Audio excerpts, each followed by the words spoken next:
il y a très très peu de millionnaires et de milliardaires qui, dès leur première réussite, vont sur une île déserte et arrêtent de travailler. Non, au bout de 2 semaines, ils vont se faire chier.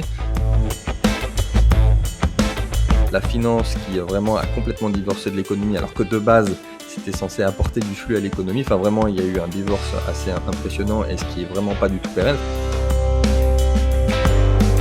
Tu vas faire de plus beaux retours sur investissement en investissant dans l'économie réelle. Pour moi, ça se pose même plus la question. Vraiment, pour diversifier son épargne, pour moi, n'importe qui aujourd'hui se doit d'avoir du Bitcoin. La volatilité, même pour les professionnels d'ailleurs, dans le milieu bancaire, c'est synonyme de risque. Et c'est complètement faux. C'est un gros bullshit. Hello et bienvenue à toi dans le podcast La Bonne Fortune, l'émission qui te donne les clés pour prendre en main tes finances personnelles. Je suis Ismaël Bernus, un entrepreneur heureux, et avec La Bonne Fortune, mes invités se livrent sans filtre pour te donner les connaissances et les outils qui te permettent dès aujourd'hui de passer à l'action pour que tu puisses investir selon tes envies, selon tes choix et tes objectifs. Alors vous êtes de plus en plus nombreux à partager cette émission, je vous en remercie pleinement. Alors si toi aussi tu es nouveau par ici, je t'invite à t'abonner en un clic à ce podcast et à continuer de poser toutes les questions sur les différents réseaux. Mes invités et moi-même nous ferons un plaisir d'y répondre. Et sans plus attendre, je te laisse découvrir ce nouvel épisode. Let's go! Aujourd'hui, j'ai l'immense plaisir de recevoir, à distance bien sûr, François Denis. Bonjour François. Merci beaucoup pour l'invitation. Avec plaisir. Alors François, tu es un entrepreneur, tu es un auteur, un coach, un conférencier. Tu as donc multiples activités avec ta multiples sociétés, avec une chaîne YouTube Riche à 30 ans, un site du même nom. Tu as également donc dans le côté entrepreneuriat lancé récemment, cofondé Lord Token avec Nicolas Lefortier. On en reparlera aussi un petit peu. Tu es également donc coach dans l'accompagnement sur les finances personnelles, etc., où tu coaches et que tu accompagnes pas mal de personnes pour prendre un petit peu leurs finances personnelles en main. Tu es également conférencier, tu as fait pas mal de conférences, tu as fait un TEDx également, etc. Et puis auteur, tu as écrit au moins 2 livres, si je dis pas de bêtises, et plus une petite revue trimestrielle, etc. On pourra en discuter. Qui es-tu, François ? Oui, ça fait une présentation un petit peu longue dit comme ça, mais effectivement, donc j'ai 30 ans, et de profil, je suis un investisseur. C'est-à-dire que tous mes projets qui ont découlé, se touchent de plus ou moins loin l'investissement. C'est-à-dire que ça soit mes startups que j'ai lancées derrière, leur token, mon livre Immo Bitcoin, mes accompagnements, ça vient de mon profil investisseur. Donc, je vais dire que de base, j'ai un profil investisseur, je suis expert en placement alternatif et à haut rendement. Et derrière, effectivement, pour les intimes, je suis auteur, conférencier, coach et un petit peu plus. Donc, moi, je suis à Montpellier, je suis le papa de 2 bébés et on pourra reparler de pas mal de choses, parce que justement, j'essaye d'accompagner les gens dans un écosystème dans leur globalité, à la fois pour qu'ils atteignent leur objectif dans une vision globale et pour moi-même ne pas à m'être niché dans une thématique particulière, ce qui me permet de vraiment aborder énormément de choses, qui pour moi, il y a un lien absolument entre l'entrepreneuriat et l'investissement, et au sein même de l'investissement, d'avoir une cohérence, d'avoir une vraie stratégie dans ce qu'on veut mettre en place tout simplement. Top. Ben justement, on va évoquer ces différentes stratégies pour voir justement comment pouvoir se diversifier et puis éviter de se faire tout voler par notre ami le gouvernement ou nos amis les banques institutionnelles, Une etc. question intéressante. On va voir tout ça, mais avant de rentrer dans le vif du sujet, je voulais te demander justement, te poser une question. Donc, comme on le disait, ta chaîne, etc., tu as ton site Riche à 30 ans. Donc, tu nous as dit que tu as 30 ans. C'est quoi pour toi être riche ? Alors ça, techniquement, j'aurai 30 ans dans 15 jours. Donc tu vois, techniquement, je n'ai pas encore 30 ans. Alors pour répondre à la question, ce qui est intéressant, d'autant plus que ça va faire plus de 5 ans même que j'ai lancé cette démarche qui au début était tout simplement pour moderniser, on va dire, l'investissement et la gestion de patrimoine, qui est quelque chose de très corporate de base. Donc j'avais même 24 ans quand j'ai acheté le nom de domaine et ça me paraissait très loin les 30 ans. Bon, j'y suis. Et pour répondre à ta question directement, c'est vraiment pour, on va dire, bon évidemment il y a une question de finance, un aspect financier pur, mais c'est vraiment pour le mettre, dire mettre tes finances euh, dans une stratégie de vie, vraiment pour que ça corresponde à une vision particulière, pour répondre à tes rêves.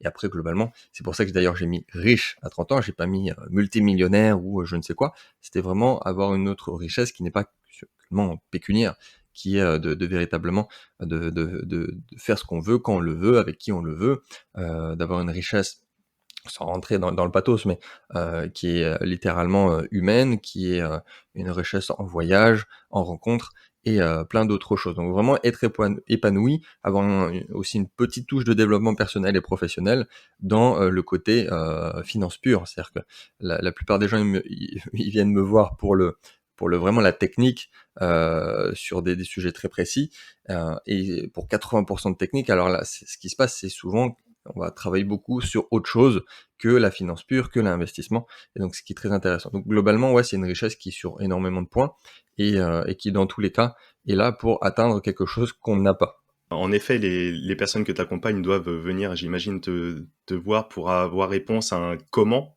Comment on fait? Comment on investit? Comment on investit dans l'immobilier? Comment on fait un bon placement? Et tu vas très certainement bien plus loin que ça en répondant, avant tout au pourquoi. Ouais, parce que souvent, bah, ce qui est normal aussi, mais c'est même, alors des fois c'est conscient et inconscient, ils ont un objectif. Mmh mh. Des fois, ils le savent même pas pourquoi ils le font, et des fois, il y en a qui le savent, mais qui le cachent. Ce qui est normal, parce que même des fois, c'est pas facile à le dire à ses proches, et c'est pas à moi, François, personne extérieure à qui ils ont jamais potentiellement parlé, qui vont donner vraiment l'objectif derrière l'objectif. Et c'est ça la réalité, c'est l'objectif, pour moi d'ailleurs, d'aller chercher l'objectif derrière l'objectif, et d'ensuite de mettre les choses en place. Très bien. Avant de développer justement sur les différentes, possibilités, les différentes voies, de diversification et Oui. justement d'investissement, le fait d'être riche, donc si on a bien compris, tu as quand même une certaine richesse et pécuniaire soit et puis, d'épanouissement, sur le plan, on va dire, général. Hem, qu'est-ce que te permet de faire l'argent aujourd'hui? Qu'est-ce que ça te permet à toi ou qu'est-ce que tu penses que ça peut permettre de faire et de réaliser pour les hommes d'une façon générale, les hommes, les femmes? Bah, en fait, pour tout te dire, au tout début, vraiment, parce qu'en plus, bon, sans y passer des heures, je viens vraiment d'une famille, vraiment pas aisée du tout, quoi. Genre, ma maman n'a jamais travaillé, tu vois, mon grand-père, il travaillait dans une mine, enfin, on vient de l'est de la France, vraiment, même pauvre, enfin, on va dire classe moyenne, moins, quoi. Et donc mon objectif principal, au tout début, c'était vraiment d'atteindre en premier lieu, ce qu'on appelle, une liberté financière, même si c'est un terme assez galvaudé, mais donc j'y suis arrivé à mes 25 ans, et ensuite c'était, j'avais d'autres objectifs, à la fois par rapport à ce que je voulais, mais aussi pour avoir un nouvel objectif, avoir un nouveau but, et de devenir millionnaire. C'était avant 30 ans. J'y suis arrivé à 27, et enfin bref. Mais l'objectif, c'était vraiment, donc déjà dans un premier lieu, parce que j'ai un cursus assez classique, et je suis de formation ingénieur, donc je m'étais dit, ok, j'ai mes 5 ans d'études, ce qui en plus faisait plaisir à mes parents, et pour me dire, ok, j'ai 5 ans pour me créer autre chose, avoir un plan d'action précis, ne jamais tomber dans le salariat, qui était aussi quelque chose que je n'affectionnais pas, même sans y être rentré, et me Mmh. dire que j'allais investir et entreprendre avant d'arriver dans le salariat. Donc le tout premier objectif, c'était vraiment d'avoir une liberté financière qui me permettait, et ça c'était vraiment l'objectif derrière l'objectif, de faire ce que je voulais.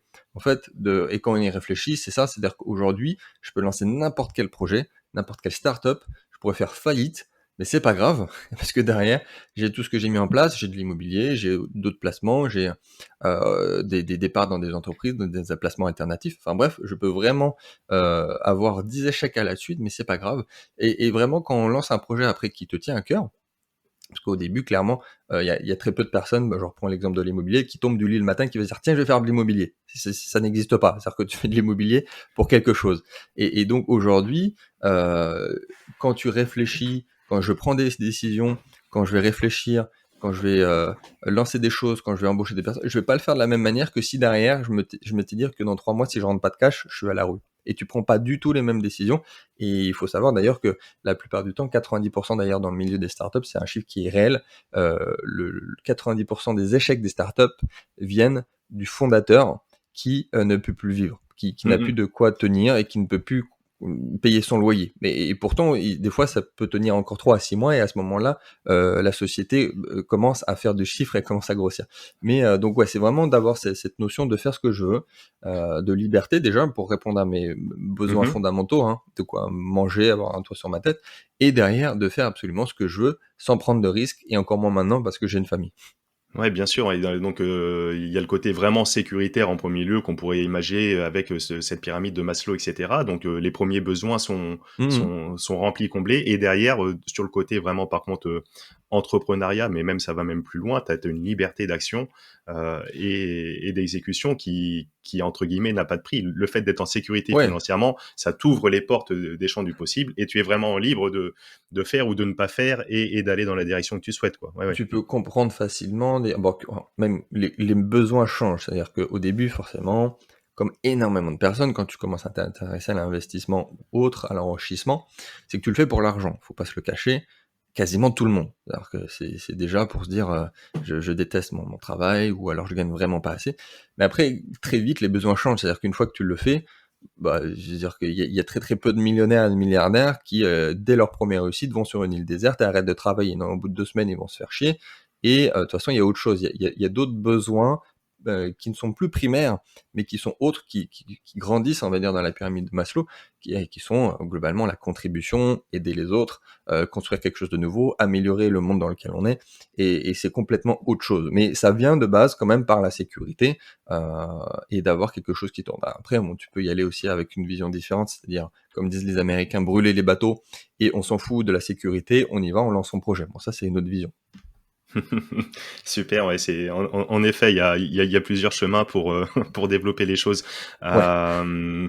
En termes de diversification, donc, si je dis pas de bêtises, puis on verra peut-être plus, en fin d'émission sur ton parcours et tes investissements, personnels. Tu Mmh. nous dévoileras un petit peu plus, Avec plaisir, oui.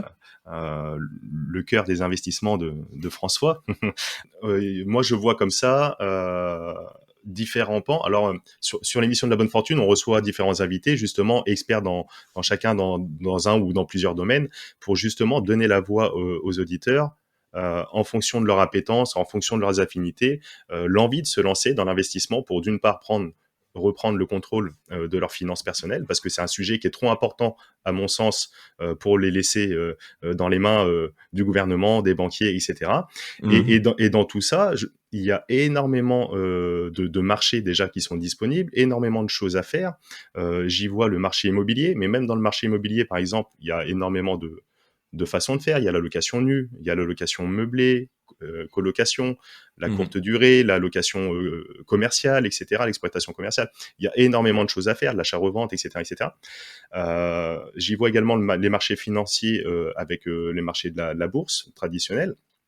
Il y a les marchés alternatifs qui arrivent, là, comme la crypto-monnaie, depuis maintenant quelques années, qui arrivent vraiment en force. Le marché de l'art, du vin, Ouais, c'est sûr que si tu vas sur le terrain de l'alternative, tu peux en citer beaucoup en plus, mais etc., etc. Le private equity. Pour toi, quelle est une bonne stratégie de diversification? Comment on s'y prend? Tu vois, on mmh, revient sur mmh, le mmh, mmh. comment. Comment on s'y prend? Qu'est-ce qu'on fait? Quelles sont les différentes possibilités? Et pourquoi se diversifier déjà?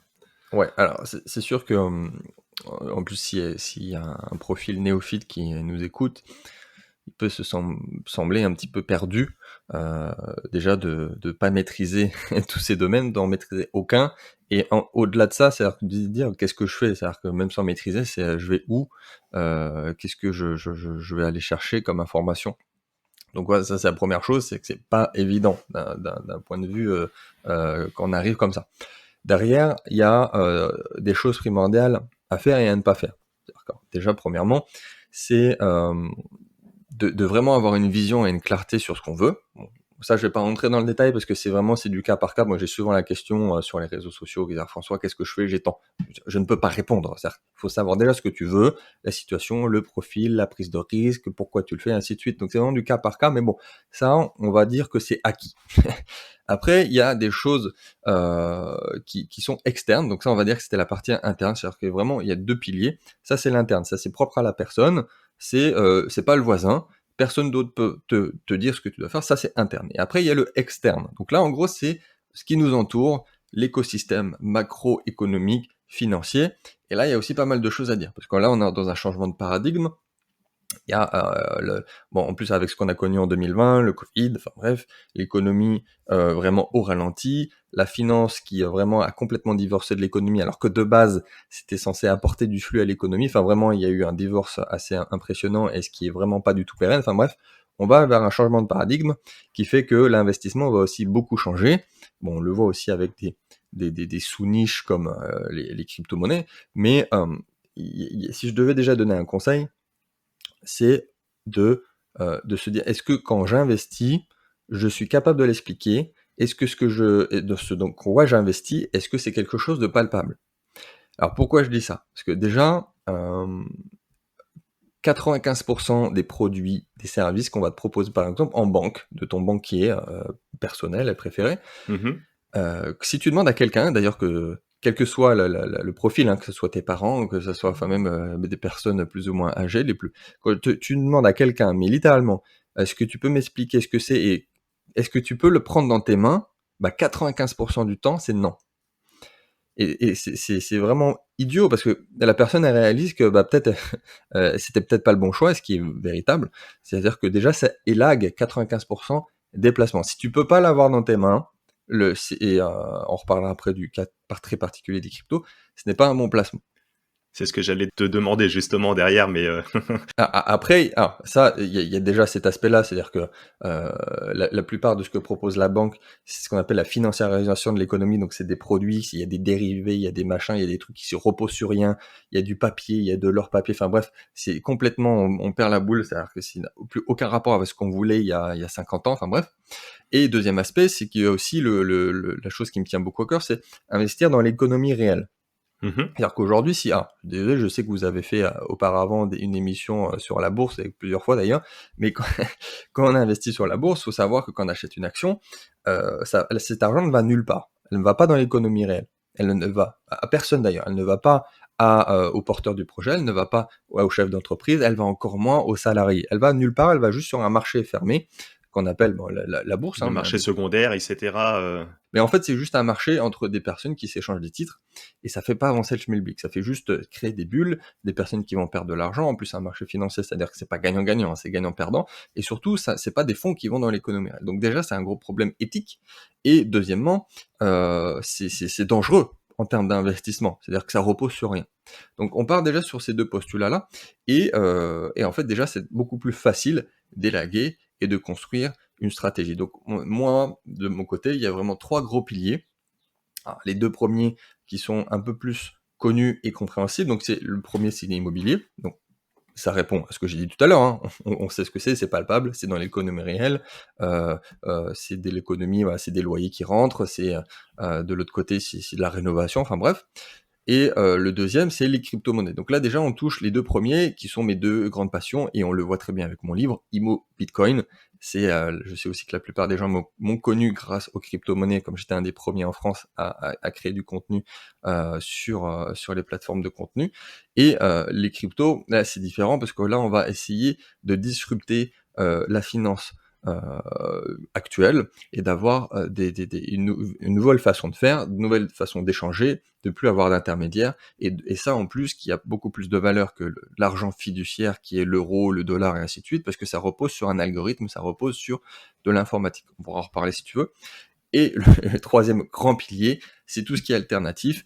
T'en as mentionné quelques-uns d'autres, moi je peux en citer d'autres exemples, Ouais, ouais, mais vas-y. là aussi on peut très bien voir ma logique qui a été la première, c'est-à-dire que c'est palpable, c'est des choses que même à la limite demain il y a une apocalypse, et bah ça a toujours de la valeur. tu as toujours de la valeur, alors que demain, c'est l'apocalypse, bah, ton titre financier, ton truc que tu sais même pas ce qu'il y a dans ton assurance vie, le produit dérivé, enfin, ça n'a aucune valeur. Demain, tu peux te faire ce que tu veux avec, pour rester poli, mais globalement, voilà, demain, que tu aies du vin, que tu aies, qu'importe d'ailleurs, c'est-à-dire que tu aies des placements vraiment ultra alternatifs, là, qui spéculent sur des sneakers, sur des cartes Pokémon, mais moi là, c'est quelque chose qui a de la valeur pour quelqu'un.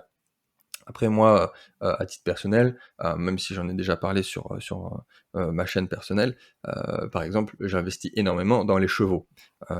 Ces chevaux de jumping, je sais que demain, ça aura toujours une valeur intrinsèque, qu'au pire, ça reste quelque chose qui a de la valeur et il y aura quelqu'un qui pourra me le racheter plus cher derrière. Bon, ça reste un exemple, mais le vin qui est globalement l'investissement alternatif numéro un pour la plupart du temps, là également, demain, s'il y a personne qui veut me la racheter, je peux le boire. Mmh. Donc voilà, c'est vraiment ces trois grands piliers-là qui font que déjà, globalement, on peut avoir une vraie diversification et après on parlera aussi des devises, parce que là, il y a un gros enjeu sur les devises. Au-delà de l'investissement, il faut garder une petite partie de cash, mais c'est une très très mauvaise idée de le garder en euros.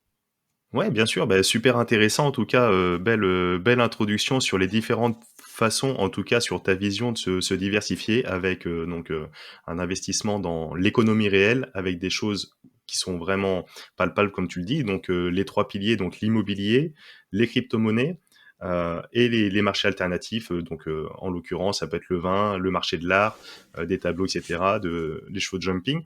Hem Avant d'axer sur ces 3 piliers justement et les développer, puis, les différentes devises et cetera, en quoi pour toi tu dis, la bourse, ce n'est pas palpable, ce n'est pas l'économie réelle et cetera? Moi-même je suis investi en bourse et quand Mmh. j'investis dessus, donc soit c'est, on rentre sur un marché, secondaire, hein, quand on prend des actions, sur les marchés actions là en l'occurrence. Est-ce que ça ne permet pas de donner des liquidités quand même, à l'entreprise qui est valorisée, qui va pouvoir avoir une force de frappe pour se développer, pour faire plus de choses, et puis donc continuer à in fine, embaucher et cetera et cetera? Tu as toi-même un projet de développement avec, Lord Token, alors tu es pas encore, en bourse, c'est peut-être pas du tout ta volonté ou je ne sais pas, mais ça permet quand même des choses. J'ai quand même l'impression quand je prends des actions de telle ou telle, boîte, française, j'ai l'impression indirectement, de participer à l'économie réelle et de détenir un titre, une part de société. Oui, de toute façon, même par définition, quand tu es actionnaire, tu possèdes un bout de l'entreprise. Enfin, Exactement. littéralement, tu es voilà, ce qu'on appelle un actionnaire.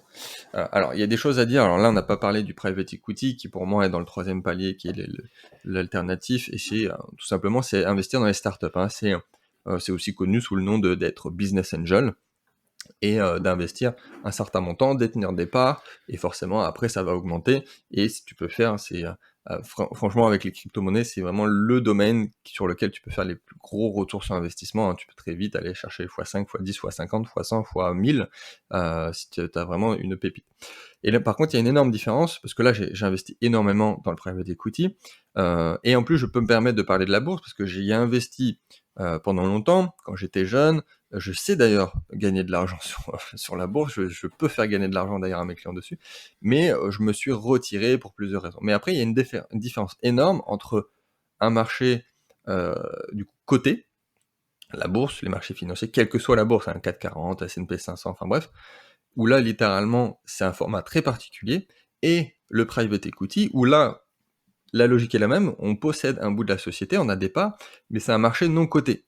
Parce qu'à ce moment-là, quand tu donnes des fonds à une startup, comme toi d'ailleurs tu as pu le faire sur différents projets, dont leur token, en fait, l'argent va au projet. Là, l'argent, il va au fondateur, et indirectement même aux futures personnes que les fondateurs vont embaucher, il y a des salaires, on crée, là, il y a vraiment une création de richesse, de l'économie, il y a des gens qui sont payés, on apporte de la valeur indirectement, les fondateurs se payent comme ils veulent, mais là, c'est vraiment de l'argent qui va à l'entreprise.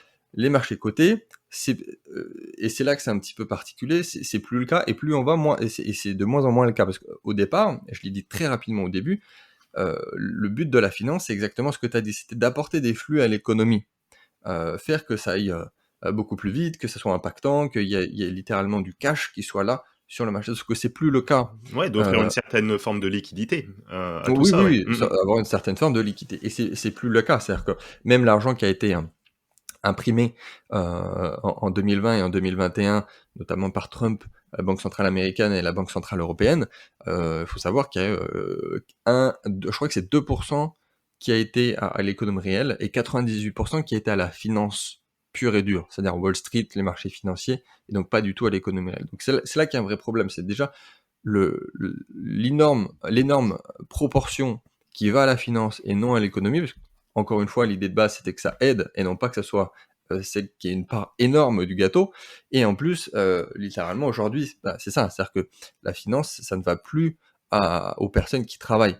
Et même clairement, c'est-à-dire que le but d'une entreprise, euh, c'est d'apporter de la valeur. C'est-à-dire que tu peux pas, pourtant j'ai eu des rentes, mais le but d'une entreprise, c'est pas de créer des rentes pour ses actionnaires. C'est pas ça. C'est d'avoir un projet, c'est d'apporter de la valeur, créer de la valeur, et après indirectement que ça se dispatche dans l'ensemble de l'écosystème qui est la société, avec notamment ceux qui créent la valeur, les employés. Mais le but d'une société, c'est pas de créer des rentiers parce que tu es actionnaire, tu vois ce que je veux dire? Ouais, bien sûr, bien sûr. Après, ouais, c'est une question d'éthique, c'est-à-dire que demain, je sais très bien sur quoi il faut mettre un brillet, je sais très bien comment on fait pour avoir des rentes, et demain, de nouveau, je suis rentier Non, grâce non, à la mais bien bourse. sûr, c'est bien plus clair et je te remercie pour ça et je te rejoins pleinement. C'est vrai que alors j'ai plus les chiffres, je vais certainement dire des bêtises. Les économistes, s'il y en a qui écoutent, ne m'en voulez pas, mais il me semble que sur l'année là du Covid, etc., sur l'ensemble de la quantité de dollars en circulation, il y a eu grosso modo en un an de temps la moitié de créés. C'est un petit peu moins que la moitié, mais dans tous les cas, c'est exorbitant. C'est exorbitant. En un an de temps, voilà, il y a eu la moitié de la ouais, ou un peu moins et on le voit, je ne pense pas que toutes les personnes qui vivent au travers la monnaie du dollar aient été, bien plus riches malgré peut-être deux trois bons pour les familles de 500 000 € pour les Américains. Très court-termiste, ça règle le problème à très court terme, mais ça crée d'énormes problèmes à long terme.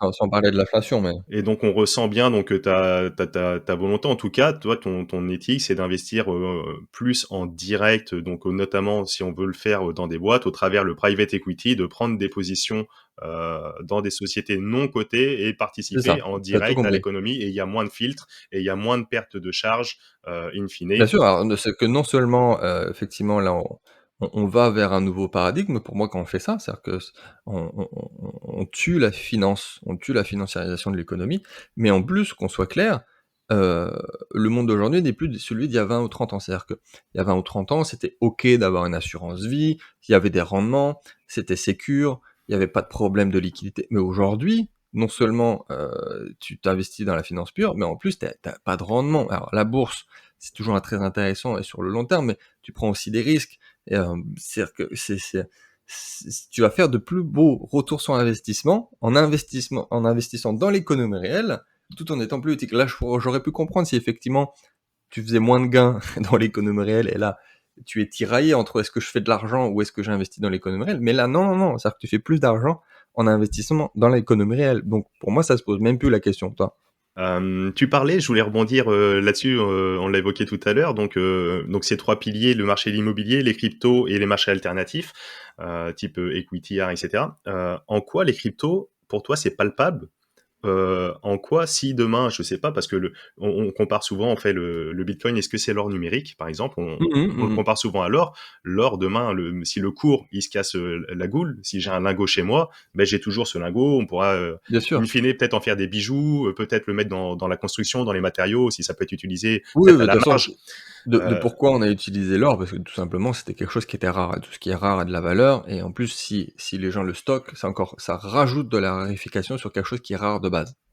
mais le Bitcoin, j'en ai pas vu, j'en ai pas, enfin, même si j'en ai, je le tiens pas, je le vois pas et je, C'est une voilà. question très intéressante parce que souvent quand je dis ça, et c'est légitime, on me dit: «Mais justement, la crypto, c'est pas palpable. Autant l'IMO, autant, l'equity, le vin, enfin, c'est palpable, autant la crypto, ça l'est pas». J'ai déjà une idée de la réponse, hein, et puis j'ai mon propre point de vue là-dessus. Oui, non, alors déjà, premièrement, c'est une évolution, claire de la monnaie. Bon, il y a eu dans toute l'histoire, il y a une évolution très intéressante, hein. C'était d'abord du troc, puis c'était les pièces, c'était littéralement des métaux précieux, hein, c'était de l'or, de l'argent. Puis, il y a eu une évolution vers ce qu'on appelle le fiduciaire, vers le dollar, qui était la monnaie, heu, clairement, mondiale. Et au début, la monnaie était adossée, on va dire le dollar était adossé à l'or. Donc jusqu'à là, très, très bien, hein. tu as une réserve d'or, tu peux pas en imprimer à l'infini. Il y avait un certain montant qu'on pouvait pas imprimer donc et ça, c'était le cas jusqu'en, si je me trompe pas, jusqu'en 73, jusqu'au moment où ils se sont dit: «Bon, à partir d'aujourd'hui, on arrête, le dollar n'est plus adossé à l'or». Et à partir de ce moment-là, c'était terminé. On était en train de dégringoler, enfin tout simplement de précipiter notre chute, parce que là, c'est la porte ouverte à tous les débordements. C'est-à-dire que ce qu'on a connu là dernièrement, c'est qu'on imprime à foison, ça fait perdre de la valeur à l'argent que tous les épargnants ont, c'est ce qu'on appelle l'inflation, l'hyperinflation, enfin ça va dans tous les sens, c'est n'importe quoi. Donc, il y a eu une évolution de la monnaie et depuis donc 2008, suite à la crise des subprimes, il y a eu la création donc de la première crypto-monnaie, crypto-actif, parce que les crypto-actifs ne sont pas toutes des monnaies, le Bitcoin.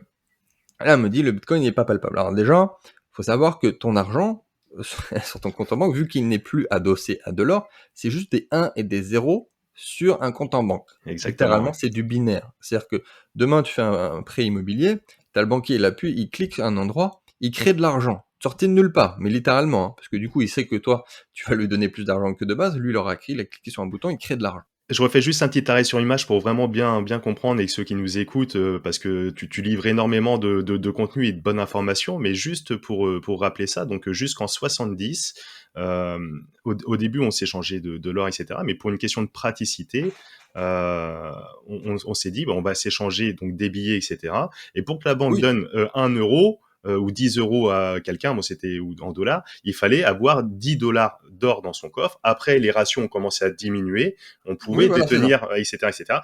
Et à partir des années 70, alors on a pu exactement, enfin j'ai plus le truc, mais à partir des années 70, on a dit on arrête d'étalonner ça, C'est et ça. donc et de là, il n'y a plus rien, il n'y a plus de contrepartie, il n'y a plus C'est rien ça. à la Oui, création de valeur. bah, c'est-à-dire que c'était une très bonne idée d'avoir quelque chose qui était adossé, parce qu'il faut bien qu'il y ait quelque chose qui est adossé. À partir du moment où on a arrêté, c'était vraiment catastrophique parce que ça n'a plus aucune valeur. D'ailleurs, même de base, je te pose la question, qu'est-ce qui fait la différence entre un billet de 50 et un billet de 500? Je- rien. Absolument rien. C'est un bout de papier. Ça se trouve, je sais même plus parce que je crois qu'il y a un billet d'ailleurs qui coûte plus cher à faire, je crois que c'est le billet de 50, qui est plus cher à faire que le billet de 100 ou c'est assez cocasse. Mais dans les faits, il y a la seule chose qui donne plus de valeur aux 500, ce qu'on appelle la confiance. C'est-à-dire que tout le monde est d'accord. Quand tout le monde est d'accord, le gouvernement a dit, les gens sont OK, ce qui apporte plus de valeur. Et intrinsèquement, ça n'a aucune valeur. C'est-à-dire que c'est des billets de Monopoly. Ben, j'ai envie de dire que c'est encore pire que des billets de Monopoly parce que il y a eu il y a de l'inflation depuis toujours, alors que si tu regardes un coffret de Monopoly originel, il a pris de la valeur. Donc j'ai envie de dire que les billets Monopoly ont plus de valeur que le fiduciaire, que le dollar qui a perdu, si tu regardes littéralement en un siècle, a perdu 98% de sa valeur. Le pouvoir d'achat, tout ça, en gros, voilà. 100 000 dollars il y a 100 ans, c'est littéralement à peu près l'équivalent de 10 millions aujourd'hui. Vraiment. Donc voilà, ça c'est ce qu'on appelle l'inflation, la perte de pouvoir d'achat, et surtout le fait que la monnaie n'est plus adossée sur rien. Donc ça, c'est très bien de le comprendre. Et aujourd'hui, donc il y a eu le créateur du Bitcoin, Satoshi Nakamoto, qui s'était dit, bon, on va essayer de voir tout ce qui ne va pas dans la monnaie et d'y répondre. Donc, notamment, ce qu'on vient d'expliquer, le fait qu'on là, on peut en imprimer dans tous les sens et que c'est adossé sur rien du tout. Il s'est dit, ok, bon, on va avoir une valeur fixe et il n'y en aura pas un de plus. Il n'y en aura pas un de moins, il n'y en aura pas un de plus. Et ça sera comme ça pour toujours parce qu'il y a un algorithme derrière, informatique, donc il a dit, on a 21 millions.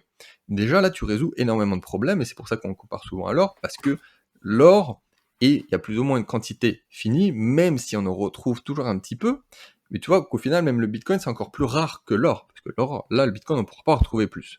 Donc déjà, tu résous un énorme problème, qui est peut-être le problème numéro un. Après, il y a d'autres problèmes, on va pas faire trop long, mais notamment sur le fait que le fiduciaire, l'euro, c'est un intermédiaire qui détient la puissance, qui est le gouvernement, qui est l'État, qui est les banques, ce qu'on appelle les institutions.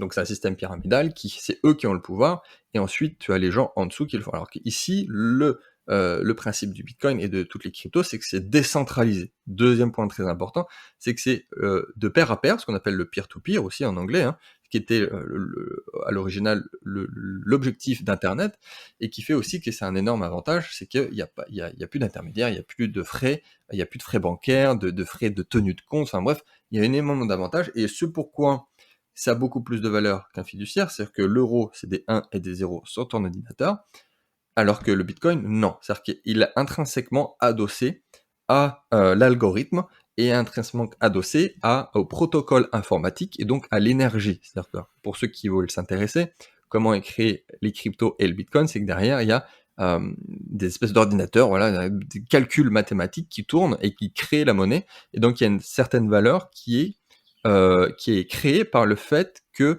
y a eu une charge de travail et d'énergie pour créer l'actif.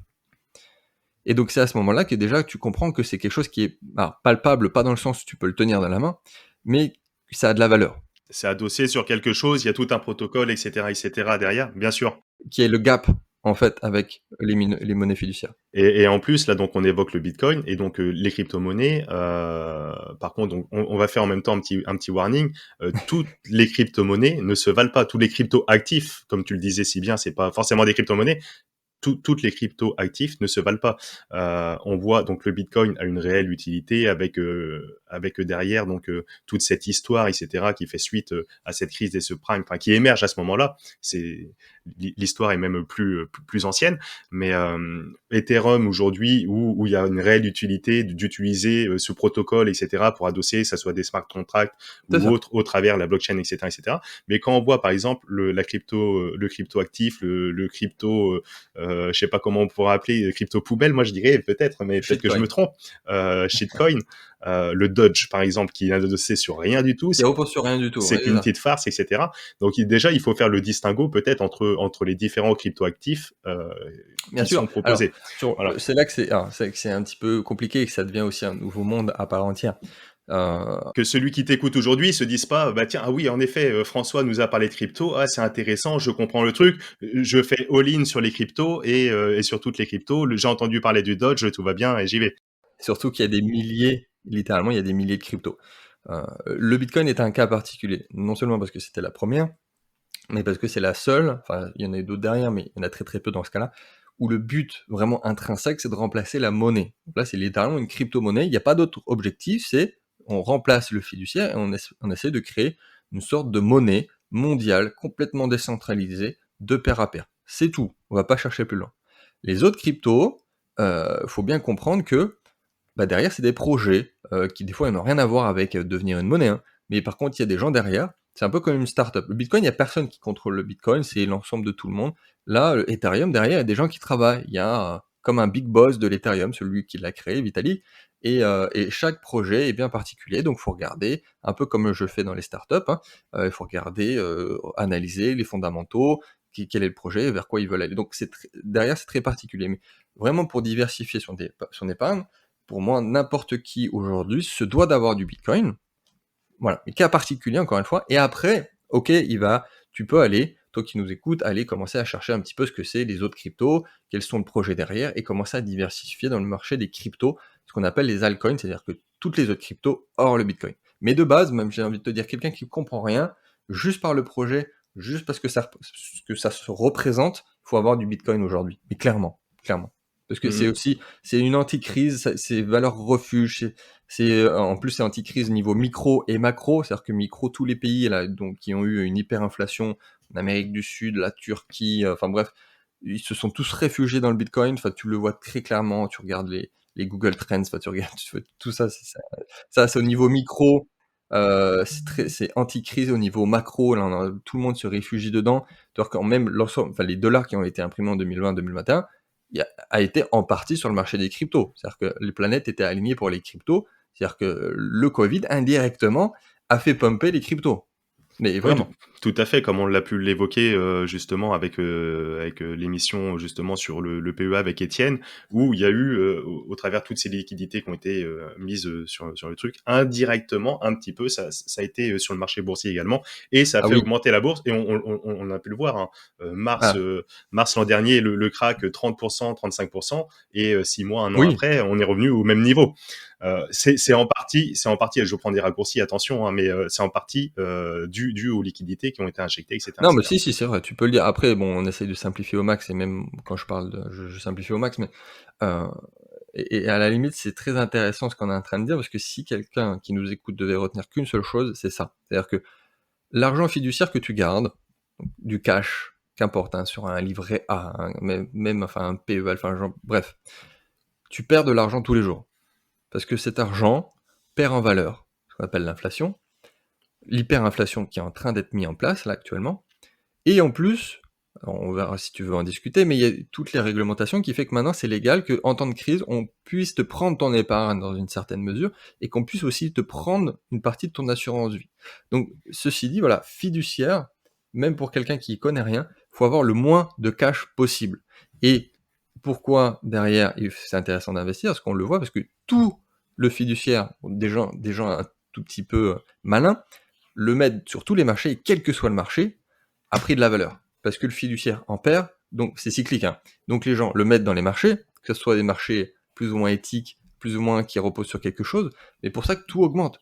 La bourse, les cryptos, les métaux précieux, l'immobilier, les alternatives, tout augmente parce que le fiduciaire va dans les marchés. Donc à la limite, l'hyperinflation et tout simplement le fait que ça perde de la valeur tous les ans, tu vas juste le contrecarrer en mettant ton argent dans le moindre investissement qui soit idéalement dans l'économie réelle.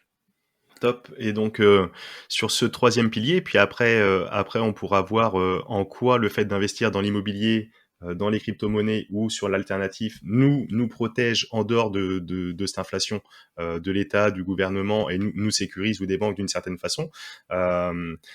Quels sont les donc on l'a déjà un peu évoqué, mais sur le marché alternatif, quels sont les intérêts, comment s'y prendre, quels sont les horizons un petit peu, quelles sont les différentes possibilités? Alors, sur l'alternatif, il y a un peu tout et n'importe quoi. Pas péjorativement, hein. C'est-à-dire que tu peux avoir des placements très patrimoniaux, très bon père de famille. Clairement, le vin, c'est sûr que tu vas pas devenir multimillionnaire en investissement dans le vin, sauf si tu as vraiment énormément de chance et que demain tout le monde s'arrache tes bouteilles. Mais clairement, voilà, c'est du 5-10% par an. Alors, ce qui est pas extraordinaire quand on parle de haut rendement comme moi tous les jours, mais ce qui au final, quand tu parles de 5 à 10% pour la plupart du grand public, c'est quand même très très très bien, surtout en Ouais, ce je moment. je rappelle qu'avec 10% de rendement, on double le capital tous les 8 ans. C'est ça, tous les 7, Voilà. ouais, tous les 7 ans par rapport à 8e. Mmh. Donc c'est tout à fait ça. Bon, voilà, c'est assez patrimonial, on va dire, on va éviter de commencer par ça, par quelqu'un qui débute, ou quelqu'un de jeune, ou quelqu'un qui a pas beaucoup d'argent. Parce que on va essayer de suite prendre un petit peu plus de risques sur des produits un peu plus dynamiques, parce que le but, c'est pas non plus de s'enrichir dans 30 ou 40 ans.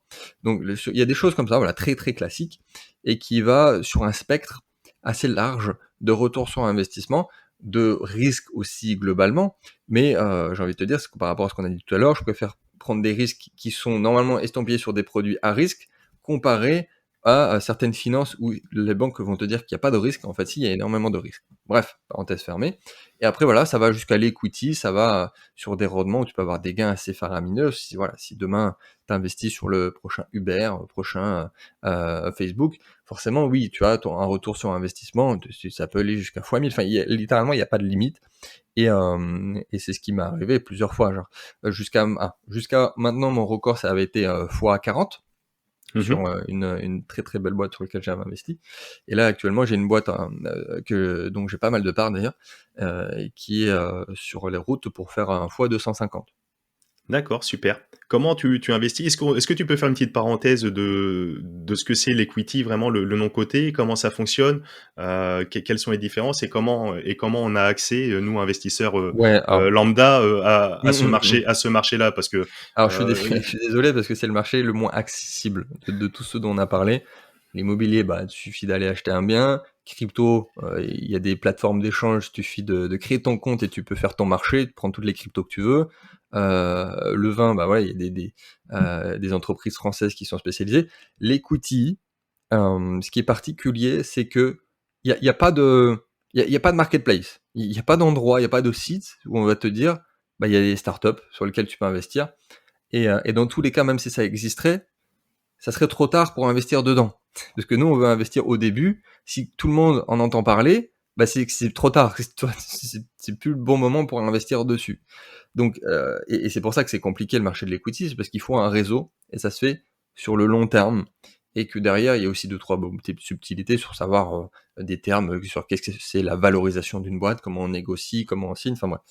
Et c'est là aussi que j'accompagne certains de mes clients, mais c'est pas évident.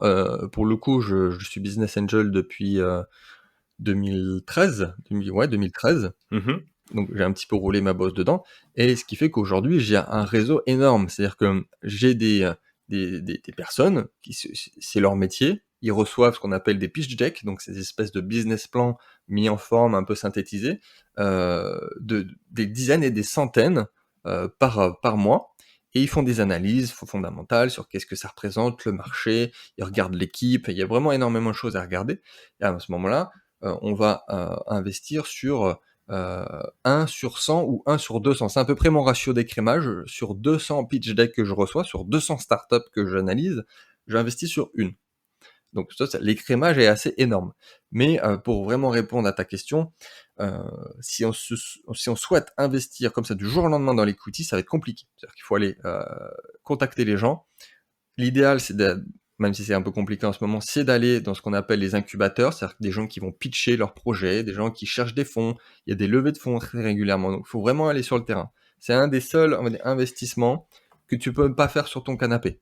Et ouais, voilà, c'est un petit peu un marché d'initiés où il faut connaître quand même, faut s'investir, et cetera, et cetera. Voilà. Surtout globalement, ça reste un investissement qui, de un, nécessite un petit peu de capital, hein, parce que là, on n'est pas sur les cryptos où tu peux acheter pour 1 € de crypto. Là, en général, les tickets minimum, c'est vraiment minimum, c'est 10 000. En général, c'est des tickets de 25, 50 000, voire 100 000 euros pour pouvoir prendre des parts. Donc, toi, il Bien faut du sûr. capital, qui fait que aussi, la plupart des gens qui sont dans le milieu-là, c'est des gens qui ont déjà investi ailleurs, qui ont déjà beaucoup d'immobilier, qui ont déjà beaucoup en bourse et qui souhaitent plus de risques et surtout plus de retour sur investissement et des fois même qui cherchent tout simplement à avoir de l'éthique et investir, sur des startups, des jeunes boîtes.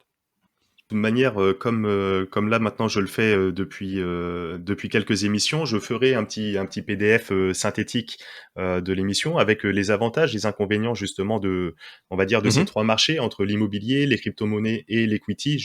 On n'ira pas sur le domaine du vin et cetera. En mettant un petit peu les points forts, et puis les petites subtilités entre que ce soit les liquidités, le risque, le potentiel de rendement et cetera. Donc je ferai un petit PDF, synthétique qu'on pourra retrouver, dans la note de l'épisode. Super intéressant. Merci pour cet éclairage, François.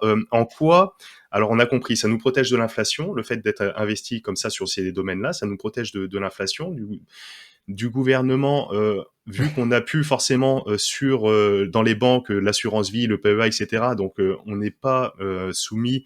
Je pense que ce que tu évoquais, c'est la loi Sapin 2 notamment avec C'est ça. les articles, etc.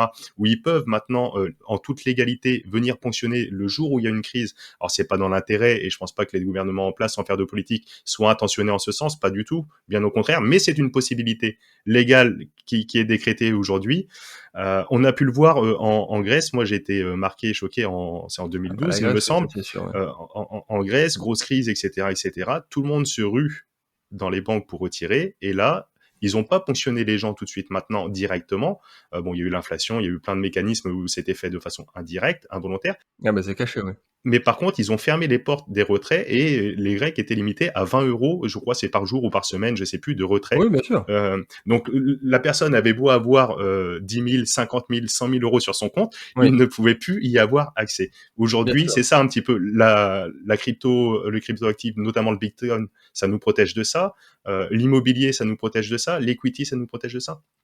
Bien sûr, alors la loi Sapin 2 effectivement qui est passée un petit peu inaperçue, c'est très récent, c'est quoi, il y a quelques années, mais c'est vraiment très récent et qui, alors je veux dire légalement, officiellement, parce qu'il y a aussi eu le côté officieux, mais officiellement, qui, autorise l'État à prendre, tout euro sur n'importe quel compte supérieur à 100 000.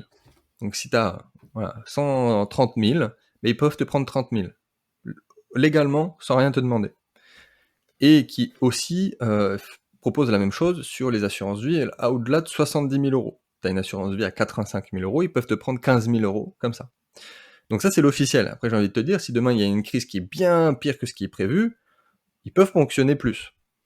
Et donc c'est là où c'est, encore une fois, les plus petits, les épargnants, ceux qui sont en termes d'individus qui vont prendre le plus cher, parce que je pense qu'en toute logique, en tout dernier lieu, ils vont aller ponctionner les entreprises. Ils vont tout faire pour que les cash des entreprises, la trésor des entreprises passent en dernier.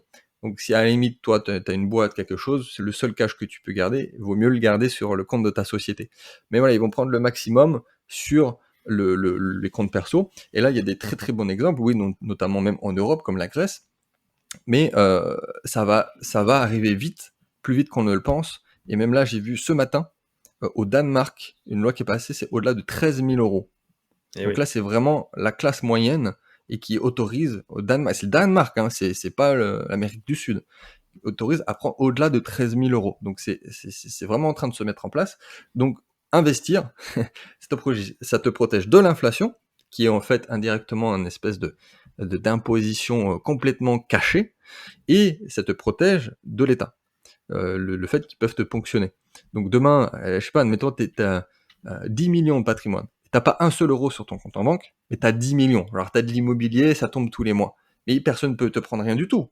Non seulement t'es protégé de l'inflation, les prix de l'immobilier augmentent, l'État peut rien te prendre, même si t'as 10 euros sur ton compte en banque, mais il y a tous les mois, ça tombe parce que t'as des lois qui rentrent. Mais voilà, personne qui peut. Donc encore une fois, c'est la personne qui n'investisse pas, qui a de l'épargne, c'est la mamie qui toute sa vie a épargné, qui a mis de côté, mais qui ne comprend pas du tout ce qu'on est en train de parler, mais qui a beaucoup d'épargne pour sa retraite, c'est les personnes-là qui vont trinquer. Exactement. On entend souvent, ah ben, j'ai pas envie de, enfin, j'ai pas envie. L'immobilier, mais ça me fait peur. Le locataire qui va tout casser. Ah, mais le Bitcoin, ça me fait peur. Mais etc., etc. Oh, mais c'est pas du tout ça qui me fait peur du tout, hein. Alors là, Mais si à la base, déjà, la personne n'a rien, je sais pas, moi, quelqu'un qui aurait mis ne serait-ce que 1 000 € sur le Bitcoin il y a 3 ans, aujourd'hui, serait valorisé, ouais, il aurait 100 000, peut-être, mais peut-être fois 100, voilà, 100 000. Donc, ça fait peur. Même si le 100 000 se transforme en 50 parce qu'on entend, ah, moins 30%, moins 40%, ça me fait peur, ça me fait peur. C'est quelque chose, vaut mieux perdre la moitié de quelque chose qui a fortement grandi, etc., etc. alors ça, je l'avais dit à mon dernier séminaire, la volatilité, même pour les professionnels d'ailleurs, les professionnels dans l'investissement, dans le milieu bancaire, c'est synonyme de risque. Et c'est complètement faux. C'est un gros bullshit. Alors, la volatilité n'a aucun rapport avec le risque. Le risque, pour moi, la définition du risque, c'est ne plus revoir jamais son pognon. On est d'accord. C'est ça le risque. Que le truc fasse A, B, C, D, E, F, je m'en bats les reins. Derrière, la bourse, clairement, c'est un des marchés les plus volatiles, mais c'est clairement un des marchés où tu gagnes le plus. Parce que sur le long terme, depuis, je sais plus combien, depuis 50 ans, tu gagnes entre 8 et 10, 12% par an, même s'il y a des crises. Donc la volatilité, on s'en fout complètement, et là, on le voit encore plus sur les cryptos, parce que si tu fais en moyenne, depuis 10 ans, le Bitcoin, il fait 300, 400% de moyenne par an, depuis 10 ans. Mhm. Alors effectivement, tu as des moins 20, moins 30, moins 40%, mais on s'en fout. On va dire, à la limite, si tu es faible de l'esprit à ce moment-là, oui, ce qu'on appelle les mains faibles, ils vont sortir du marché, ils savent pas comment ça marche, ils comprennent pas, ils vont se faire pigeonner, oui. Mais la volatilité, ça c'est un gros bullshit qui est du monde de la finance qui te dit que quand c'est volatile, c'est risqué. Pas du tout. Et j'ai envie de te dire même, par exemple, des produits comme les obligations d'État, qui justement l'objectif de l'obligation, c'est qu'il y ait zéro volatilité, Ouais, c'est ça reste. vraiment quelque chose de pas très patrimonial, ce qui est vrai. Sauf que le jour, vu que c'est une dette qui est émise par l'État, une obligation, demain, il y a une crise, effondrement de l'État, bah, ton obligation, alors, il n'y a jamais eu de volatilité, hein, mais du jour au lendemain, elle vaut plus rien du tout. Alors là, pour moi, c'est un vrai risque. Là, t'as perdu ton pognon. Alors oui, t'as pas eu de volatilité, mais t'as plus d'argent. Bien sûr, Donc c'est d'où, ça. Donc oui. Et puis alors, même sur ce que tu dis sur l'immobilier, alors, oui, tu entends souvent des histoires, t'as les médias qui te parlent de loyer impayé, machin chose. Il y a des choses à faire. On est professionnel. Quand t'es un investisseur, tu fais pas comme 99% des gens. Tu fais pas, j'achète le premier truc qui me vient, je mets le premier locataire et après je prends aucune sécurité. Et après je me demande pourquoi il paye pas mon loyer. Non. Déjà, tu fais des choses, tu mets en place des choses qui font que tu n'as plus de risque. Et en plus, même, j'ai envie de te dire, le but pour un investisseur immobilier, c'est pas d'avoir qu'un seul locataire. C'est d'avoir un parc immobilier qui fait que même si tu en as un qui vraiment est vraiment un grand mal autrui, ben, tu en auras 19 autres sur 20 locataires qui vont te payer. Donc, non, le vrai risque, il est pas du tout là. Le vrai risque, il est sur le cash. Il est sur l'inflation. Il est sur le gouvernement. Je te rejoins pleinement et c'est vraiment encore une fois le sens de cette émission, de se dire de se diversifier et à l'intérieur de chaque domaine de se diversifier. Là, tu prends l'exemple, avec l'immobilier, de pas avoir tout sur un seul bien. Forcément, faut bien commencer par, u Oui, oui, bien un sûr. bien, faut Oui, bien commencer par quelque commence chose par un, hein. et on va être bien exposé d'un moment donné que sur un seul bien dans le cadre de l'immobilier, même s'il y a des possibilités d'acquisition multiples, etc. Mais après, ça va être un stade plus avancé. Mais voilà, donc de se diversifier et au travers de tout ça, justement, le fait d'avoir une approche aussi par objectif, on parle de la volatilité des crypto-monnaies, par exemple. Si on investit dans un but de rente pour une retraite, etc., alors pourquoi pas Oui. avoir des crypto-monnaies, mais par contre, ne pas compter dessus pour avoir une rente parce qu'on sait que ça peut être volatile et au moment où on en a besoin, c'est peut-être pas le moment où ça sera performant et qu'on pourra se permettre de Oui, retirer. bien sûr. C'est pour ça aussi qu'il faut, je pense, être diversifié sur différents supports pour pouvoir, le cas échéant, pouvoir retirer le jour où on a besoin de liquidité, retirer celui qui nous arrange le plus d'un point de vue fiscal, parce qu'il y a des timings, etc., en fonction des différents placements. Bien sûr.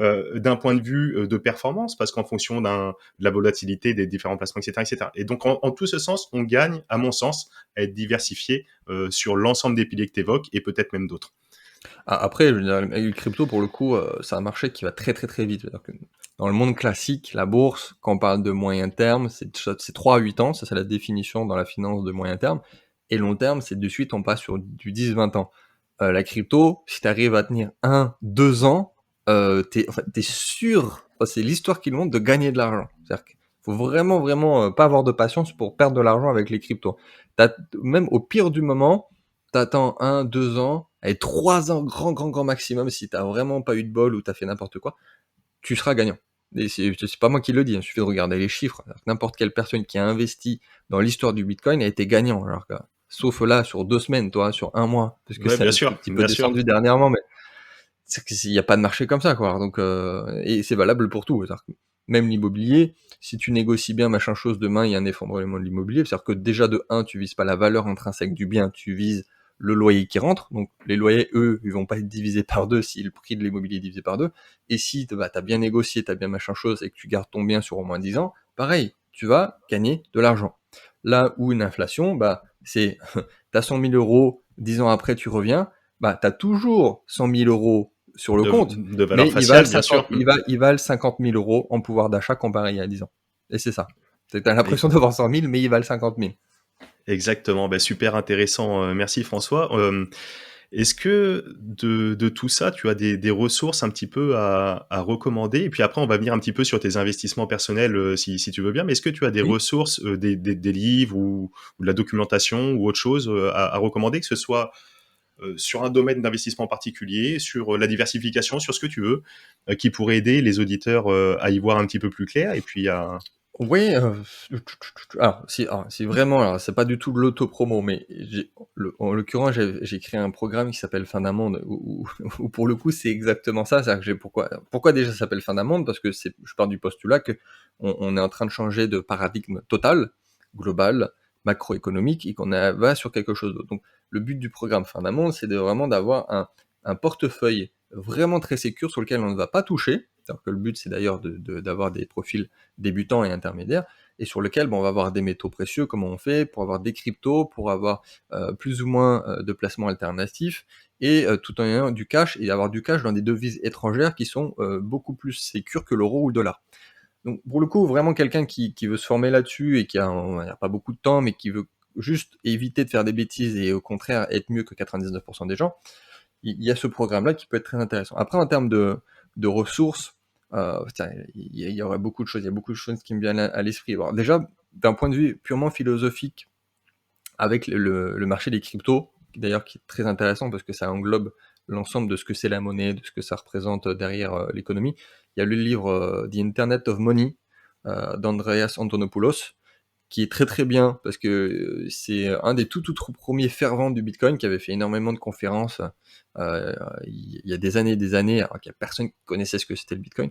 Et ce qui est très intéressant parce que ça parle aussi de l'évolution de l'économie, de ce que c'est la monnaie, qui t'explique 2-3 principes qu'on a abordés. Donc ça, c'est un très bon livre. Il y a le standard Bitcoin aussi qui est très intéressant parce que ça compare les métaux précieux et les cryptos. Donc là aussi, Ok. ça parle des métaux précieux. Voilà. Après, il faut regarder exactement dans quelle thématique tu veux aller chercher ce genre de ressources, mais OK, super intéressant, ouais, il y cool. a plein de choses qui me viennent à l'esprit, toi. On touche tellement de sujets que Non, non, mais c'est très, très riche. Je me permets aussi de recommander, moi, ton livre que j'ai lu, Immo Bitcoin, qui est disponible sur ton site, et cetera. mmh, Immo Bitcoin, donc qui est justement un livre, initiatique entre justement la fusion de la technologie de la blockchain, de ce que ça peut apporter d'une façon générale et notamment sur le secteur de l'immobilier. Et c'est donc, ça. c'est un livre qui est très facile à lire. Moi, j'ai pris une bonne claque quand je l'ai lu maintenant, il y a un an et demi maintenant, et qui est vraiment très très bien. Donc, je le recommande et à l'image Merci. de la précédente émission, si tu le veux bien, on pourra en offrir un des auditeurs. On fera un petit Avec jeu grand plaisir. concours pour en offrir un également. Et puis, je mettrai tous les liens. Tous les liens forcément sur les notes de l'épisode, que ce soit ton programme Fin d'un monde, que ce soit le livre The Internet of Money, et puis ton livre aussi Immo Bitcoin. Merci. Est-ce que tu as une petite application coup de cœur que tu utilises au quotidien, que ce soit pour l'investissement ou tout autre, mais une application que tu utilises au quotidien? Oui, je peux te conseiller Finary, Finary, qui est, Ok, alors c'est assez même très récent parce que c'est un ami qui l'a développé et qui l'a monté et pour moi vraiment, c'est, the application pour, un investisseur, même plus ça va plus que l'investisseur, ça englobe, on va dire, l'ensemble de ce que tu possèdes en actifs, en biens, en cash, en immobilier, ainsi de suite et tu le connectes à tout ce que tu possèdes, hein, ok, et différents comptes. Il y a les comptes bancaires, et les comptes crypto, et les comptes, bourse et machin et ça te fait un tracking, une répartition, ça te dit là où tu payes des frais, enfin, c'est vraiment assez génial. Heu, donc d'accord. C'est une Finary, tout simplement. application un petit peu type banking, etc., qui relie tous C'est tes comptes alors ouais, avec des API. alors Baking, c'est juste du tracking, bancaire et il te dit: «Voilà, tu as tant de cash, là, tu as de l'immobilier là». Mais banking, ça s'arrête là. Là, c'est vraiment ciblé pour les investisseurs et tu as une répartition, crypto, tu as une partie, marché alternatif, Ok, d'accord, ouais. tu as les métaux précieux, tu as, le vin, machin chose, tu vraiment c'est super intéressant. Tu vois l'augmentation, c'est vraiment ciblé pour l'investisseur. Tu vois aussi, ton patrimoine qui fluctue, là où tu peux t'améliorer, la répartition, enfin ce que beaucoup de choses que banking ne fait pas. Ok, très bien. Ben, cool, c'est bien noté. Donc, Finari. Finari, merci. Personnellement, donc, j'imagine que tu investis sur l'ensemble des sujets qu'on a évoqués. Euh, Oui. pour moi, pour te suivre depuis quelques temps, bon, je sais que tu es fortement investi sur l'immobilier locatif, si je dis pas de bêtises, donc sur les cryptos, sur les marchés alternatifs, etc. Oui. Quels sont tes investissements, allez, tes deux, trois investissements coup de cœur personnels? Alors oui, alors l'immobilier, c'était mon un tout 1er investissement parce que même c'est l'investissement le plus classique et comme j'ai commencé à m'instruire sur l'investissement à 18 ans, forcément tu tombes dans c'était soit l'immobilier, soit la bourse, de façon très, très classique. Donc j'ai fait de l'immobilier depuis très longtemps. Les cryptos, j'ai connu ça, en 2014 quand je vivais aux États-Unis et forcément j'ai investi dessus, je crois du coup en 2015 pour la première fois. Et j'ai eu de très beaux gains en toute logique, comme toute personne qui a investi en 2015 sur le marché. Après, pour être un petit peu plus original et, attiser la curiosité, on va dire ça comme ça, j'ai donc oui, le cheval que je cite souvent parce que c'est assez cocasse et ça parle, et on me dit: «Comment tu fais pour gagner de l'argent dessus?» C'est vraiment de l'alternatif dans l'économie réelle et tout simplement là, c'est que je possède, des chevaux. Alors je possède 2 chevaux et des parts dans, 5 autres chevaux D'accord. et j'y gagne sur deux choses. C'est-à-dire que, ces chevaux sont des chevaux, très élitistes, hein. C'est-à-dire ils participent à des concours, ils gagnent des prix, il y a des gains qui sont générés tous les ans, grâce à ces chevaux, donc premier gain et en plus derrière sur, une très, très, très grosse plus-value, parce que c'est un marché alors c'est pas les chevaux de course, hein, c'est les chevaux de jumping, c'est encore plus élitiste et en gros, c'est un marché je veux dire, au minimum de millionnaires. C'est-à-dire qu'il y a des milliardaires, par exemple, il y a, Bill Gates, l'année dernière, qui a acheté le meilleur cheval qu'il pouvait trouver pour sa fille, et qu'il l'a acheté 8 millions. Donc il s'est pas posé de questions, il l'a acheté donc le but c'est ça, c'est que j'essaye de faire x10 sur mes chevaux et entre temps, ils gagnent des gains Ils font 10 000, 50 000, 100 000 euros de gains. Et le tout premier cheval que j'ai acheté, donc je l'avais acheté à 150 000 euros, qui s'appelle Morphine, pour ceux qui veulent aller regarder, Morphine de Muse. L'année dernière, j'avais une proposition à 1 million que j'ai refusé, parce que je pense qu'il peut aller chercher plus et qu'il peut aller même potentiellement aux Jeux Olympiques. Voilà. Et là, on est dans l'alternative exotique, mais que je propose indirectement à certains clients pour pouvoir rentrer aussi dans des parts avec évidemment. C'est sûr que c'est aussi que potentiellement, si tu veux l'acheter toi dans son entièreté, ça va être compliqué, mais de pouvoir prendre des parts dans certains chevaux. Donc ça, Ok, comment ça se c'est passe potentiel. la gestion, tout ça? Parce que bon, autant l'investissement immobilier, on peut confier à une agence, etc. Pour Je m'en occupe, enfin, c'est de l'investissement.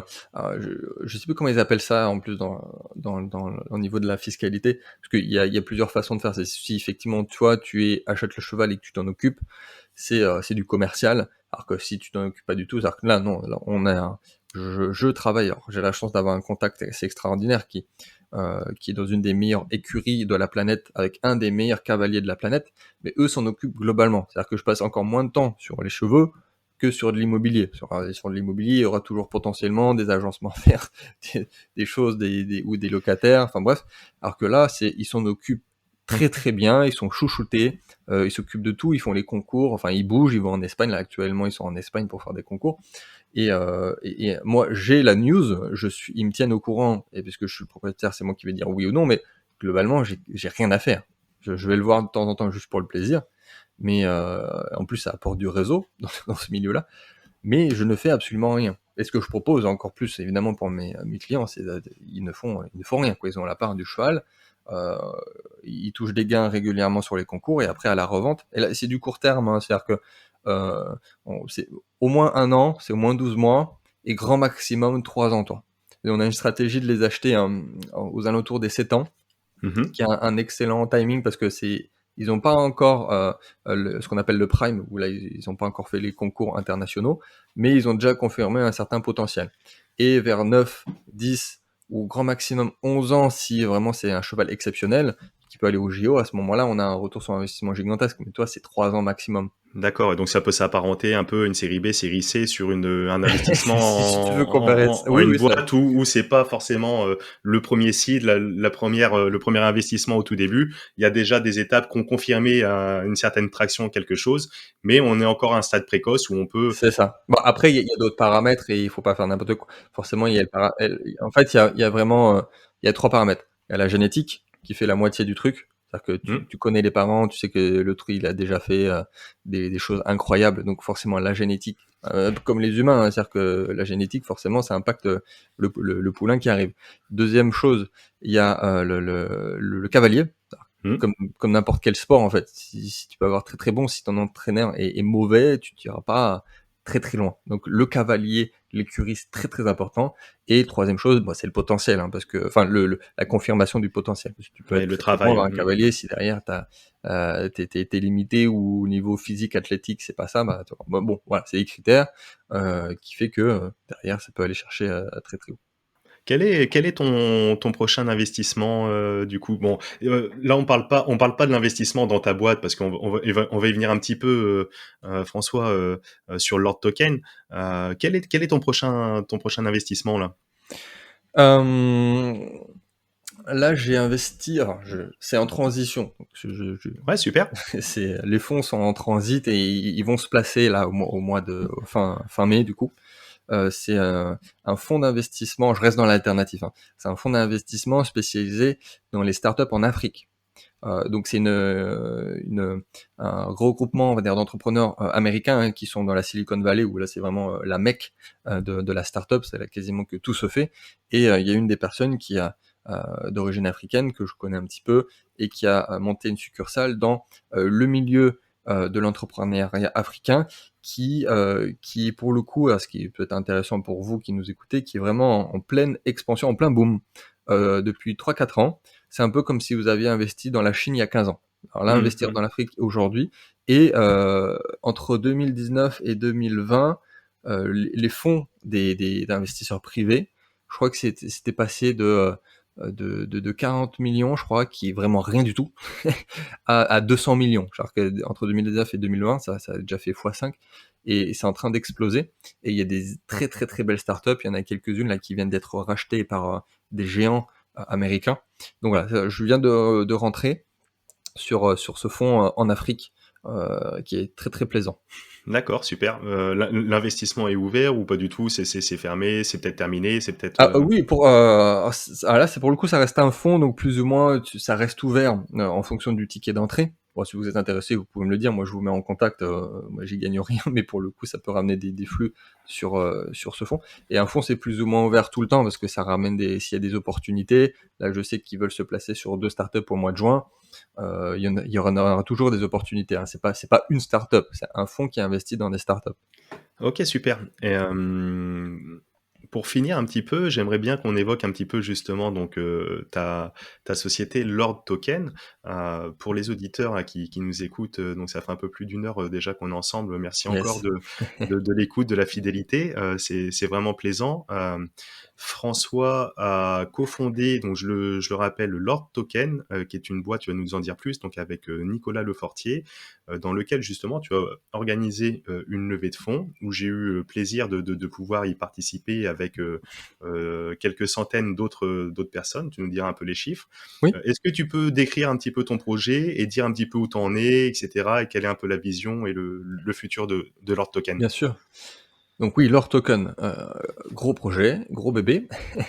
Et non, alors on va donner quelques chiffres, je vais vous expliquer ce que c'est le projet, mais euh, n'allez pas voir, enfin si vous allez voir sur loretoken.com, c'était la page de présentation pour la levée de fonds, mais normalement la V1, la première version, sera en ligne normalement à la rentrée au mois de septembre. Donc si vous allez voir sur loretoken.com, vous allez voir un petit peu de présentation, mais ça sera pas pertinent. Donc oui, effectivement, on a fait la levée de fonds, donc pour ça que je disais tout au début, j'ai quand même un profil investisseur parce que même les différentes startups que je lance, il y a un pied quand même dans l'investissement. Et donc en 2 mois, on a levé 1,4 million, 1 million, presque 1,5 million. Et ce qui est génial parce que c'était quasiment une levée de fonds semi-privée, dans le sens où on n'a pas fait appel à des médias, on n'a pas fait appel à des business angels extérieurs, il n'y a pas eu de plateforme, c'était vraiment juste avec ma communauté. Donc c'est génial, c'est encore plus génial parce que je sais que c'est les gens qui me suivent qui en plus ont investi dessus. Donc on a eu 450 investisseurs, donc c'était des obligations à partir de 700 euros, qui donne le droit pendant 5 ans à avoir du 12% par an, et au bout de la 5e année, d'avoir ce qu'on appelle une obligation convertible, de transformer son obligation en action, et de posséder des parts de la société. Donc avec le choix de soit de récupérer son cash, soit d'avoir des parts de la société, leur token dans 5 ans, ce qui fera en toute logique vaudra plus qu'aujourd'hui en termes de valorisation, parce que la boîte a été valorisée à 7 millions aujourd'hui, là, par rapport au business model, par rapport à ce qu'on va engendrer. Donc, leur token, qu'est-ce que c'est?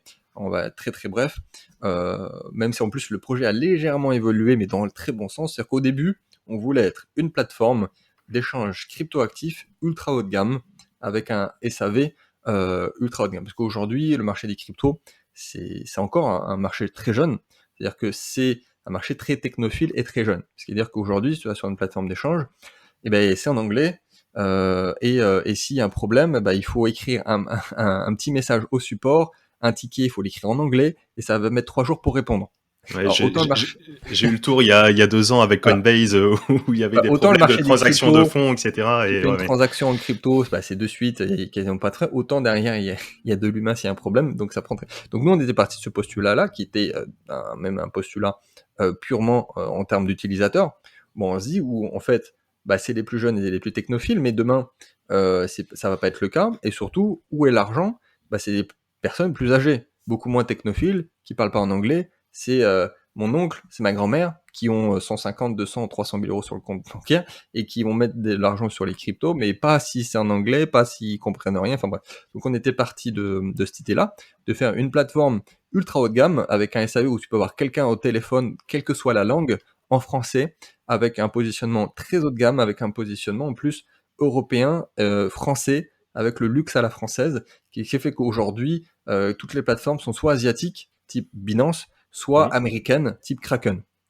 en Europe, voilà, c'est-à-dire qu'un positionnement qu'on a, il y en a pas et donc on va avoir un partenariat avec, donc Binance qui fait qu'on aura de suite, en fait, les liquidités quasiment en marque blanche de Binance qui fera qu'on sera de suite la plus grande plateforme européenne, de crypto. Donc ça, c'était l'idée de base sur quoi on a fait les levées de fonds. Après nous, on a un peu tergiversé et on avait plus loin, on a vu plus grand, où on veut vraiment devenir un écosystème, en fait, de devenir l'écosystème crypto. C'est-à-dire qu'une fois qu'on est en interne, ok, on a la plateforme d'échange, mais on a plus que ça. C'est-à-dire qu'on aura une partie, ce qu'on appelle tokenisation. C'est-à-dire que tu vas avoir possiblement pouvoir investir sur des tokens, c'est-à-dire tout simplement des jetons qui sont adossés à l'économie réelle. C'est-à-dire que tu pourras investir sur un tout petit bout d'immobilier, sur un tout petit bout d'une œuvre d'art, sur un tout petit bout d'un joueur de foot.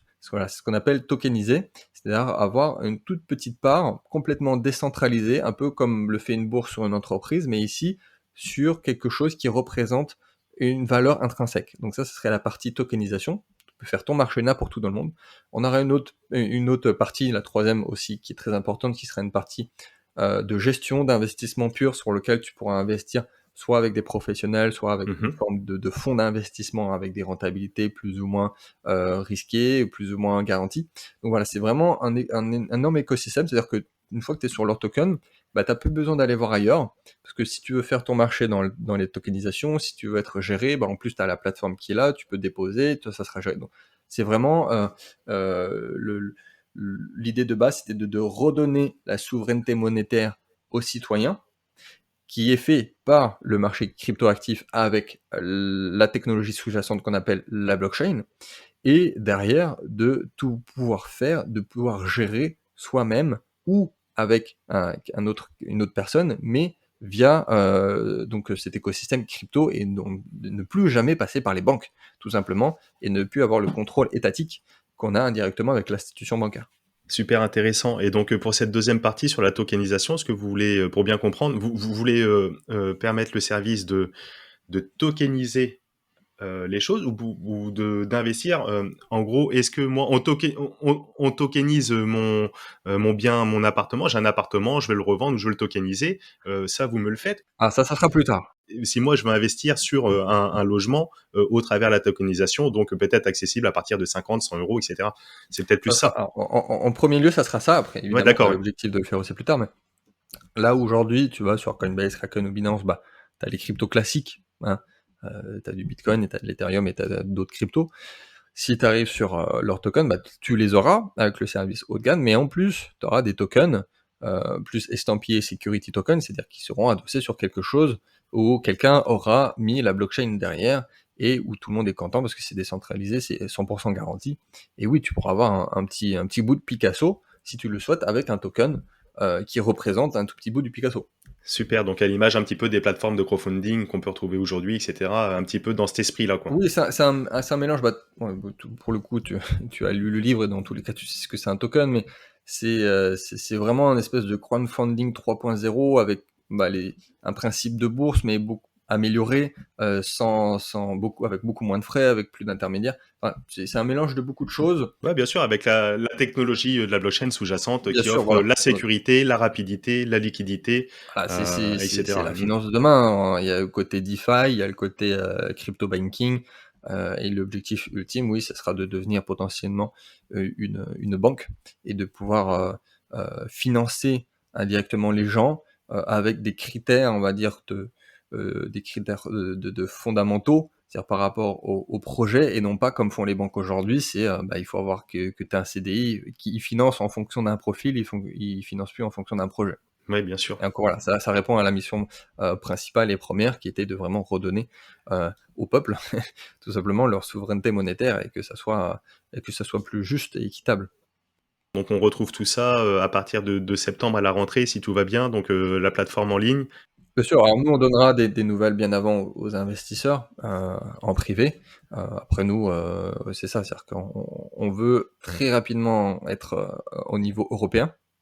Alors que c'est pas juste la France, c'est d'abord européen, de vraiment être très implanté au niveau européen.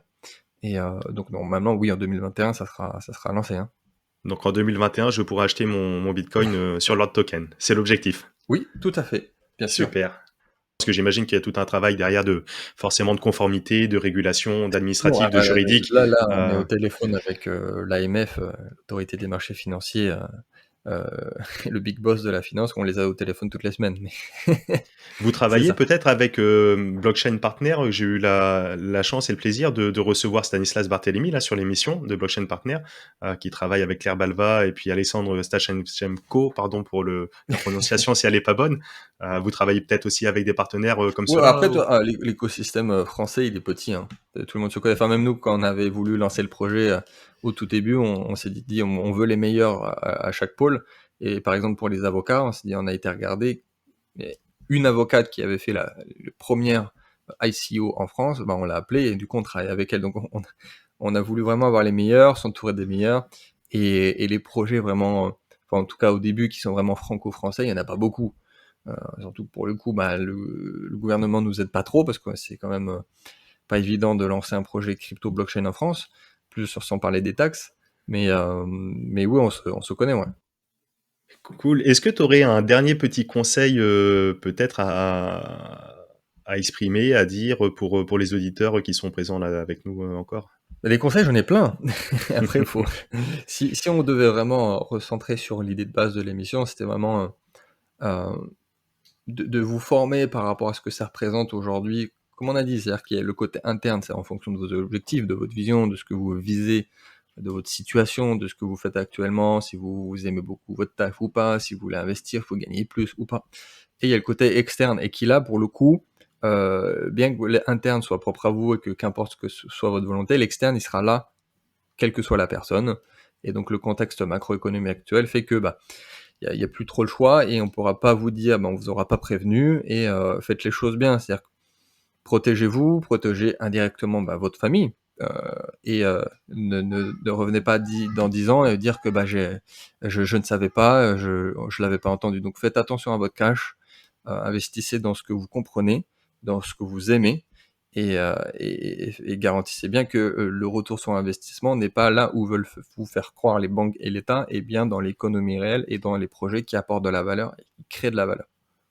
Super intéressant. Se former, s'intéresser et prendre ses finances en main. Bien sûr. Impeccable. On va finir sur une petite citation que tu m'as envoyée, je t'ai demandé. Je sais pas si tu l'as, si tu t'en souviens, si tu peux nous en faire part. J'aime beaucoup. Donc c'est une citation de Nietzsche. Alors tu la connaissais ou pas? J'avais très certainement entendu ici et là, mais c'est pas quelque chose qui ressort des plus souvent quand on parle Non, un bah petit peu de. j'essaye d'être original parce qu'après, enfin, même j'ai beaucoup de situations en plus que je connais très bien par cœur et que je cite, même plus ou moins d'entrepreneurs et d'investisseurs, mais j'essaie d'être original un petit peu. La situation, c'est que l'homme est une corde tendue entre la bête et le surhumain.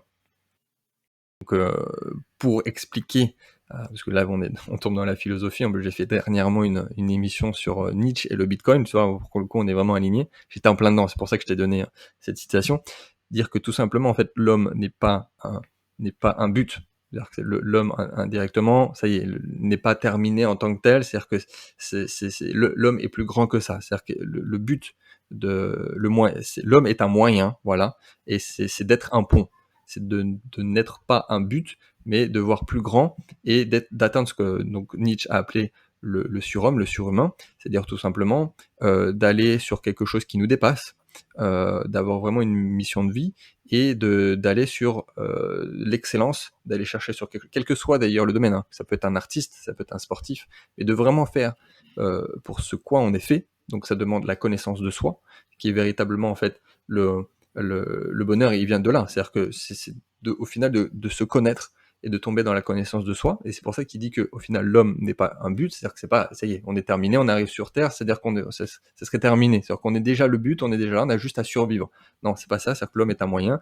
Et donc c'est une corde tendue entre la bête et le surhumain. Donc voilà, vous faites ce que vous voulez avec ça. Et je vous invite à lire Nietzsche. Bah, super, ça sera le mot de la fin. Merci, François. On te retrouve encore une fois, on retrouve, ton livre, ta formation, toutes les recommandations, l'application et cetera dans les notes de l'épisode et donc du coup, donc l'homme est une corde tendue entre la bête et le surhumain. Très inspirant, très intéressant. Il y a de quoi méditer encore de longues heures. Mille merci François, je pourrais rester encore, 2 heures, avec toi en ta compagnie, c'est super intéressant. Écoute, au plaisir de te faire revenir à la fin de l'année peut-être pour voir parler de ces sujets, Oui, oui, oui.